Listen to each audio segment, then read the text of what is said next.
Welcome to MiConvert. In this tutorial, I'll show you how to convert DOCX files to PDF format, completely free and online. Open your browser and search for docs to PDF MiConvert.com. Click on the first result to go directly to the converter. You're now on the DOCX to PDF converter page.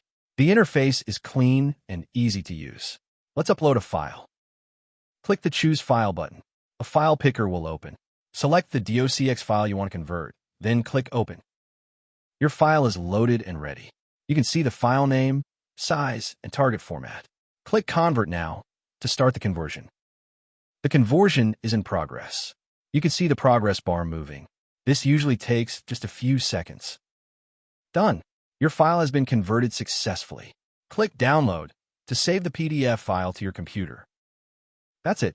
Visit MiConvert.com for more free conversion tools.